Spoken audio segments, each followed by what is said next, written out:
சூர்யா மேல நம்பிக்கை இல்லையா? சூர்யா சூஸ் பண்ண கண்டென்ட் மேல உங்களுக்கு நம்பிக்கை இல்லையா? அஜித் ஃபேன்ஸ் எப்ப கேட்டாலும் சரி, மங்காத்தா மாதிரி வருமா, மங்காத்தா மாதிரி பிஜிஎம் இருக்குமா, மங்காத்தா மாதிரி வில்லனிசம் அஜித் மாதிரி பண்ண முடியுமா? ஏடா எப்ப பார்த்தாலும் மங்காத்தா மங்காத்தானா உங்களுக்கு வேற படமே இல்லையா? உண்மையை சொல்லணும், வேற படமே இல்லை. மங்காத்தாக்கு அப்புறம் சூப்பரா ஓடிச்சு அப்படின்னு சொல்ற மாதிரி அஜித்துக்கு சூப்பரா எந்த படமும் ஓடவே இல்லை. ஃபர்ஸ்ட் ஆஃப் ஆல், ஒரு நல்ல படத்தை ஓட விடாம என்னென்ன பண்ண முடியுமோ அது எல்லாத்தையும் பண்ணிக்கிட்டு இருக்காங்க நேத்தோ இன்னைக்கோ சோசியல் மீடியால. Rajini fans, Ajith fans, Suriya fans எல்லாம். இது இல்லாம சில பெய்டு ரிவ்யூஸ் வேற. நேத்து நம்ம வீடியோ போட்டிருந்தோம், இந்த பிரசாந்த் ரிவ்யூ. பிரசாந்த் வந்து எப்படி வாண்டடா இந்த படத்தை வந்து டிகிரேட் பண்ணணும் அப்படின்னு பார்த்து, அதுவும் பெய்டு பண்ணப்பட்டு அதுக்காக ஒரு நெகட்டிவ் பப்ளிசிட்டி கொடுத்து அந்த மாதிரி ரிவ்யூ பண்ணியிருந்தான்னு சொன்னோம். இன்னைக்கு வந்து ப்ளூ சட்டை, அஃப்கோர்ஸ் ப்ளூ சட்டை வந்து என்ன மாதிரி ரிவ்யூ பண்ணுவாரு, அது எவ்வளவுதான் சூப்பரா படம் எடுத்தாலும் அவரை சாட்டிஸ்ஃபை பண்ண முடியாது. அவரு கழுவி கழுவி தான் வழக்கம் போல ஊத்துவாருன்றது நமக்கு தெரியும். ஸோ அதனால அது வந்து புதுசு இல்லை, வழக்கம் போல அவர் ரிவ்யூ போட்டிருக்காரு. ஸோ இந்த 2 டேஸா இந்த படத்தை எதுக்கு அவ்வளோ ஒரு வன்மத்தோட கழுவி ஊத்திட்டு இருக்காங்க, அப்படி என்னதான் பிரச்சனை, எதுக்காக இதெல்லாம் பண்ணிட்டு இருக்காங்கன்றத இந்த வீடியோல டீகோட் பண்றேன்.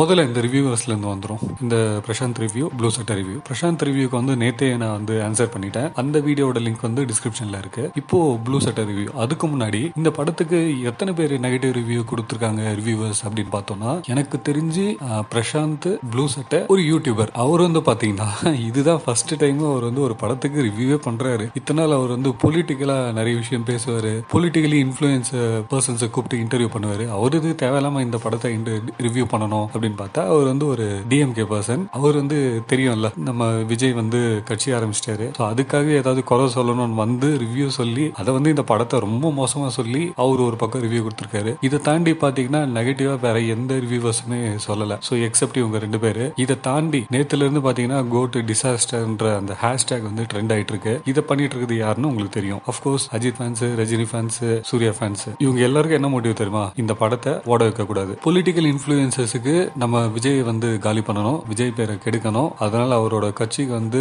அப்படியே அந்த கிரேஸ் வந்து குறையணும். சினிமாவில் உள்ளவங்களுக்கு என்னன்னு பார்த்தீங்கன்னா, ஐ மீன் சினிமா ஃபேன்ஸ், அவங்களுக்கு என்னன்னு பார்த்தா அவங்களுக்கு அவங்களோட தலைவர் தான் பெரியவர். For example Rajini fans, Ajith fans, Suriya fans, இவங்களுக்கு அவங்க தலைவர் தான் மாசு. அதை தாண்டி வேற யாரு விஜய் படம் எந்த நல்ல படம் வந்தாலும் நாங்கள் கழுவி தான் ஊத்துவோம் அப்படின்ற மாதிரி இதை பண்ணிட்டு இருக்காங்க. இதை வந்து காலகாலமா பண்ணிட்டு இருக்காங்க. பீஸ்ட், வாரிசு, லியோ. அஃப்கோர்ஸ் ஒரு படம் நல்லா இல்லை அப்படின்றப்ப கழுவி ஊத்துனா தாராளமா கழுவி ஊத்துங்க, பிரச்சனையே இல்லை. ஆனா இதுக்கு மேல ஒரு நல்ல படம் எடுக்கவே முடியாது. அதுக்காக இந்த படம் வந்து ரொம்ப சூப்பர் அப்படின்லாம் சொல்ல, கண்டிப்பா போயிட்டு என்ஜாய் பண்ணலாம் ஃபேமிலியோட. படத்துல பிரச்சனையே டியூரேஷன் தான். அந்த 3 மணி நேரம்ன்றத குறைச்சிருக்கலாம். இந்த படத்துல வந்து 2 விஜய் இருக்காங்க, அப்பா விஜய், பையன் விஜய். ஆக்சுவலி பையன் விஜய் வந்து வில்லன். இதுக்கு முன்னாடி நம்ம விஜயோட வில்லனிசம் அப்படின்னு பார்த்தோம்னா அழகிய தமிழ் மகன்ல பார்த்திருக்கோம். அதை விட பல மடங்கு இம்ப்ரூவைசேஷன் பண்ணியிருக்காரு அவரோட வில்லனிசம், அந்த விஜயோட வில்லனிசம். அது நீங்க பாத்தீங்கன்னா, ஒரு வில்லன் கேரக்டர் பண்றாங்கன்னா நமக்கு வந்து அவங்க மேல கோவம் வரணும்ல. ஸோ அந்த கோவம் நமக்கு இந்த விஜய் மேல வந்து வரும். பட் என்ன, எனக்கு ஒரு பர்சனலா எனக்கு ஒரு விஷயம் ஒன்று தோணுச்சு. இந்த படத்தோட கிளைமேக்ஸ் வந்து ஒன்று ஆகும். ஓகே, அப்பா விஜய் வந்து இந்த வில்லன், அதான் பையன் விஜய் வந்து அதுக்கு ஒரு தீர்வு ஒன்று வரும். பட் எனக்கு என்ன தோணுச்சுன்னா, தப்பு வந்து அப்பா விஜய் மேலதான். இவர் வந்து மட்டும் அந்த பையனை வந்து சின்ன வயசுல தொலைக்காம இருந்தாருன்னா இவன் ஏன் இன்னைக்கு இந்த அளவுக்கு ஒரு மாறி இருக்க போறான், ஒரு கொலகாரனா மாறி இருக்க போறான். ஸோ பேசிக்காவே அப்பா கிட்டே ஒரு தப்பு இருக்கு இல்லையா, இவரால் தானே அது நடந்தது. அப்படி இருக்கும்போது இவர் எதுக்கு ஒரு கொலவெறியோட அந்த பையனை விரட்டுறாரு அப்படின்ற ஒரு சின்ன இது மட்டும் தான். அஃப்கோர்ஸ் பையன் வந்து நிறைய கொலை பண்ணிட்டான், அதனால ஒரு போலீஸா இவர் வந்து பண்ணிதான் ஆகணும். பட் எனக்கு அந்த உறுத்தல் மட்டும் தான் தவிர இதை தாண்டி படத்துல எனக்கு தெரிஞ்சு பெருசா முக்கம் சொல்ற அளவுக்கு எதுவுமே இல்லை. பட் ஏன் இப்படி பண்ணிட்டு இருக்காங்க, ஒரு நல்ல படத்தை ஓட விடாம எதுக்கு தான் பண்ணிட்டு இருக்காங்க அப்படின்றது தெரியல. சரி, இப்போ இந்த ஓட விடாம பண்ற இந்த அஜித் ஃபேன்ஸ், ரஜினி ஃபேன்ஸ், சூர்யா ஃபேன்ஸ்க்கெல்லாம் நான் ஒண்ணு சொல்லிக்கிறேன். இந்த விடாமுயற்சின்னு ஒரு படம் எடுத்தீங்களே, அந்த படம் என்னதான் ஆச்சு, எப்பதான் வரும், அப்டேட்னு கொடுத்துட்டு இருந்தீங்க. எல்லாரும் ஹைவேஸ்ல ஏதோ படத்தை தொலைச்சிட்டு காதல் படத்துல வர பரத் மாதிரி பைத்தியம் முடிச்சு சுத்துற மாதிரி எல்லாரும் ஹைவேஸ்ல தனியா ஒரு பேகை தூக்கிட்டு நடந்து போறாங்க. அது என்னதான் கதை என்னன்றது ஒண்ணுமே புரியல. அந்த படம் எப்பதான் வரும், அந்த படத்தோட அப்டேட் என்ன?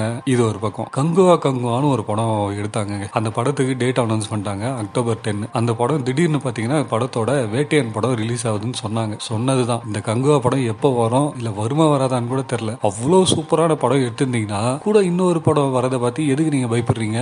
ஏன் உங்க தலைவர் மேல உங்களுக்கு நம்பிக்கை இல்லையா? ஐ மீன் சூர்யா மேல நம்பிக்கை இல்லையா? சூர்யா சூஸ் பண்ண கண்டென்ட் மேல உங்களுக்கு நம்பிக்கை இல்லையா? அப்போ உங்களுக்கே நம்பிக்கை இல்லை, அந்த படம் வந்து நல்லா இருக்காது, எதுக்கு நம்ம சேஃபர் சைடு வந்து தள்ளி போயிடலாம்னு சொல்லிட்டு இப்போ டேட்டு தள்ளி போறீங்க. நீங்களாம் வந்து பேசலாமா? நீங்களாம் வந்து இன்னொரு படத்தை காலி பண்றதை பத்தி பேசலாமா? முதல்ல நீங்க ஒரு படத்தை ஜெயிக்கிற மாதிரி கொடுங்க, அதுக்கப்புறம் நீங்க மத்தவங்களை வந்து இது பண்ணலாம். சரி, அதே அஜித் ஃபேன்ஸுக்கு நான் வரேன். அஜித் ஃபேன்ஸ் எப்ப கேட்டாலும் சரி, மங்காத்தா மாதிரி வருமா? மங்காத்தா மாதிரி பிஜிஎம் இருக்குமா? மங்காத்தா மாதிரி வில்லனிசம் அஜித் மாதிரி பண்ண முடியுமா? ஏடா எப்ப பார்த்தாலும் மங்காத்தானா உங்களுக்கு வேற படமே இல்லையா? உண்மையை சொல்லணும், வேற படமே இல்லை. மங்காத்தாக்கு அப்புறம் சூப்பரா ஓடிச்சு அப்படின்னு சொல்ற மாதிரி அஜித்துக்கு சூப்பரா எந்த படம் ஓடவே இல்லை. ஃபர்ஸ்ட் ஆஃப் ஆல் இதுதான் சொல்றதுக்கு இது வரைக்கும் மங்காத்தான்னு பிடிச்சிட்டு இருக்காங்க, சொல்றதுக்கு வேற எதுவுமே இல்லை. ஆனா விஜய்க்கு அப்படி இல்லை. அதுக்கப்புறம் அவரோட மங்காத்தா கூடவே தானே விஜய்க்கு ஒரு சில படம் வந்துச்சு. டாப் மோஸ்ட் அவர் எங்கேயோ போயிட்டாரு, நிறைய படம் சொல்லலாம் அதுக்கப்புறம் விஜய்க்கு. பட் இவனுங்க வந்து மங்காத்தா மாதிரி வரும். இப்போ கூட மங்காத்தாவோட கம்பேர் பண்ணிட்டு இருக்காங்க. இப்போ கூட ஒண்ணுல கடைசியா இந்த கோட்ல வந்து மங்காத்தா பிஜிஎம் ஒன்று வரும், அது வந்து செம்ம மொமெண்ட். இந்த மாதிரி நமக்கு நம்மளோட ஆப்போனன்ட் ஆக்டரோட பேரை யூஸ் பண்றதோ பிஜிஎம் படத்துல யூஸ் பண்றதோ யாருமே விரும்ப மாட்டாங்க. அதை வந்து ஏன் ரஜினி கூட விரும்ப மாட்டாரு, ஆனா இந்த படத்துல அதை யூஸ் பண்ணிருக்காங்க. அதுல ஒரு பெரிய மனசு வேணும் இல்லையா? இந்த படத்துல பாத்தீங்கன்னா சூர்யா ஃபேன்ஸ் விட்டுறாங்களா, சூர்யாவோட கங்குவா வால்பேப்பர் ஒரு மொபைல்ல காட்டுவாங்க. இந்த படத்துல ஒரு சீன் வரும். அஜித் ஃபேன்ஸ் விட்டுறாங்களா, அஜித் ரெஃபரன்ஸும் யூஸ் பண்ணியிருக்காரு. இந்த தலை பிஜிஎம் வரும், மங்காத்தா பிஜிஎம் கடைசியில் வரும். கிளைமேக்ஸ்ல வந்து நீ யார் ஃபேனுன்னு கேட்பாரு, தலை ஃபேனுன்னு சொல்லுவாங்க. அப்புறம் ஒரு சீன்ல வந்து யோகி பாபு இந்த உனக்கு என்னன்னு ஒரு சாங் இருக்கும், அஜித் சாங். ஸோ அந்த பாட்டை வந்து பாடிட்டு இருப்பாரு. தென் ரஜினி பாத்தீங்கன்னா கிளைமேக்ஸ்ல நம்ம தலை தோனியை காட்டும் போது படையப்பா பிஜிஎம் ஒன்று ஓடும். இன்னொரு சீன்ல இவர் காதலில் தீபம் ஒன்றுன்ற பாட்டை வந்து விஜயை பாடிக்கிட்டு இருப்பாரு. ஸோ இந்த மாதிரி ஒரு ஈகோவே இல்லாம நம்ம ஆப்போனன்ட் ஆக்டர் அவங்களெல்லாம் வந்து இதுல யூஸ் பண்ணிட்டு இருப்பாரு. இதோட பெரிய விஷயம் என்ன தெரியுமா? இன்னைக்கு வளர்ந்துட்டு வர்றாருல சிவகார்த்திகேயன், அவர்கிட்ட ஒரு டைலாக் சொல்லுவாரு. அந்த டைலாக்ல இருந்து நம்ம புரிஞ்சுக்கிறது என்னன்னா, நான் வந்து அரசியலுக்கு போறேன், இனிமே நீ சினிமா நீ தான் பாத்துக்கணும், என் ஃபேன்ஸ் நீ தான் பாத்துக்கணும், உங்ககிட்ட நான் ஒப்படைச்சிட்டு போறேன் அப்படின்ற மாதிரி. இதை யாராவது பண்ணுவாங்களா? ஏண்டா உங்க தலை அஜித் பண்ணுவாரா, ரஜினி பண்ணுவாரா, சூர்யா பண்ணுவாரா?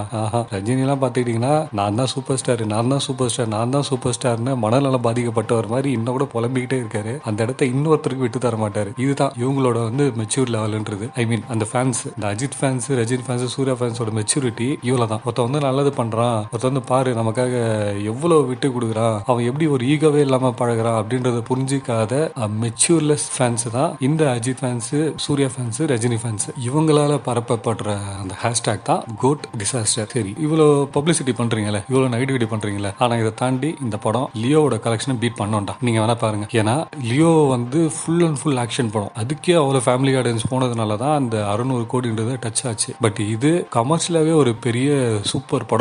இதுக்கு ஃபேமிலி ஆடியன்ஸ் உள்ள போனா என்ன ஆகும் கொஞ்சம் யோசிச்சு பாருங்க. கிட்ஸ், ஃபேமிலி எல்லாரும் போவாங்க, ரிப்பீட்டட் ஆடியன்ஸ் அதிகமா இருக்கும். படத்துல அவ்வளவு மாஸ் மூமெண்ட்ஸ் இருக்குங்க, உங்களால நினைச்சே பார்க்க முடியாது. ஸோ ஒரு தியேட்டருக்கு எதுக்கு போறோம், என்ஜாய் பண்ண போறோம், ஒரு 3 மணி நேரம் நல்ல ஒரு என்டர்டைன்மெண்ட் வேணும். அதுக்கு என்ன தேவையோ அது எல்லாமே இருக்கு. நம்ம ப்ளூ சட்டை ரிவ்யூல சொல்லியிருப்பாரு, சொல்ற மாதிரி 2 விஜய் வந்து சண்டை போட்டுப்பாங்க.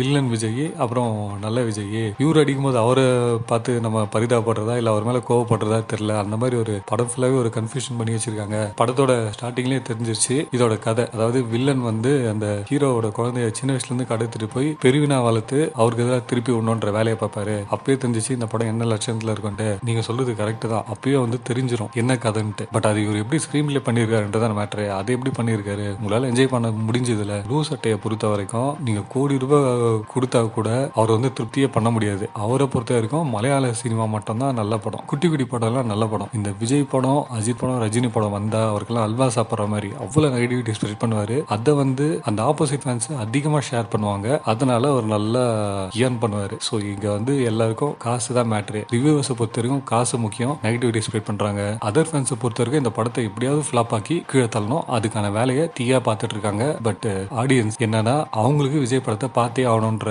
காரணத்தினால படத்தை பார்க்க தியேட்டருக்கு போறாங்க. ஸோ இந்த கலெக்ஷனை தடுக்கவே முடியாது. எல்லாரும் தியேட்டர் போங்க, படத்தை என்ஜாய் பண்ணுங்க. இந்த பெய்டு ரிவ்யூவர்ஸ் எல்லாம் நம்பாதீங்க.